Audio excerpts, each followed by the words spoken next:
Hello, my name is Welton Chase, and I'm the chairman of the board for the Signal Cyber Museum.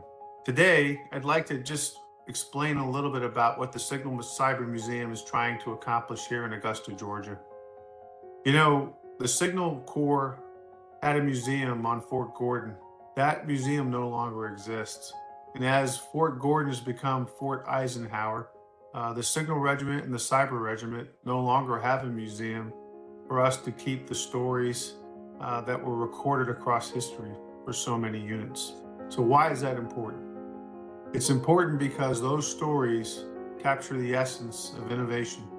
Those stories capture the memories of men and women from across this nation who were able to unlock just incredible things that have made the nation different and better.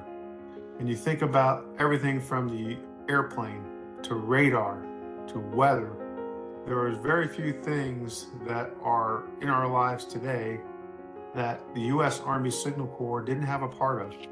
And even now, the Cyber Regiment is making histories that we want to capture and record and keep. So why do we want to tell these stories? We believe that if in telling these stories to young men and women, they will understand that there isn't a magic super person who serves the nation, but ordinary Americans who come together to do extraordinary things. That was my experience for over 30 years in the United States Army, and that's many of our experiences today. We recognize the gift that we had in serving alongside one another and accomplishing things that were truly greater than ourselves. And if we can inspire this next generation to serve something greater than themselves, that is what we want the museum to do, to educate, to be able to understand and to inspire service.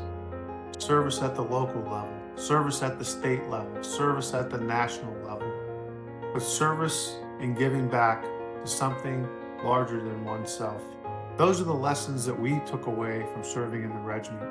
I'd like to relay one of the stories that I remember so fondly about the men and women that I was so honored to be a part of. And that was a story in the 101st Airborne Division during 2003, where I was commanding a signal battalion. And at that time, we had troops out as far west as Talifar, and from Mosul to Talifar, there was a dead space in the middle with a mountain ridge line. And every day we run convoys out to Talifar and beyond. And as those trucks moved along those routes, they would lose communications about midway through. And so we resolved to ensure that our troops had continuous communications along those routes so that those land routes would remain clear and our soldiers would be resupplied. We picked a site along that ridgeline. We airlifted assemblages to the ridgeline along with a small group of soldiers.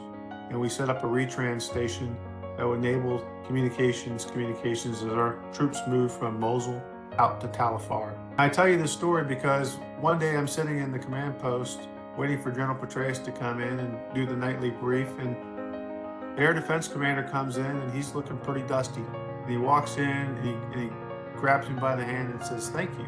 I have no idea why he's thanking me, but I'm wondering what is the rest of the story. And then he proceeds to tell me the rest of the story.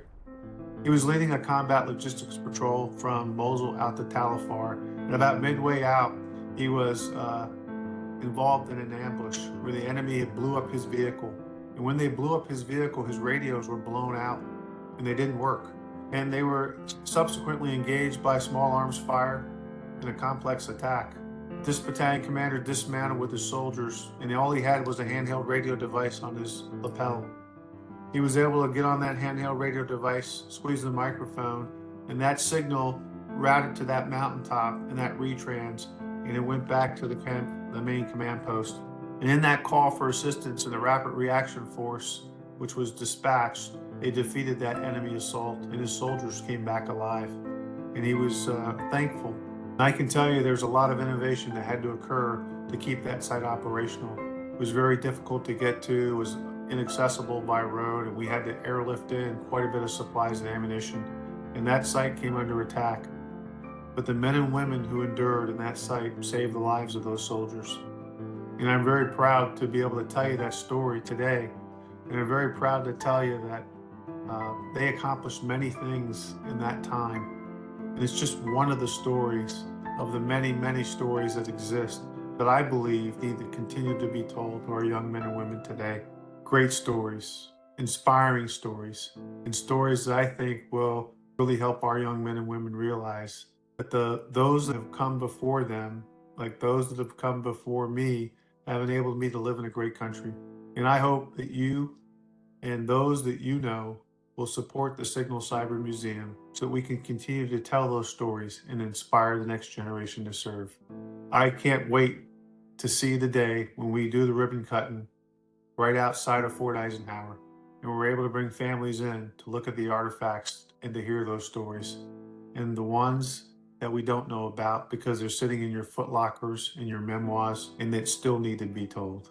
Well, I hope you take a moment to contribute to the Signal Cyber Museum and you help us carry that dream forward for the next generation of men and women who will serve the nation.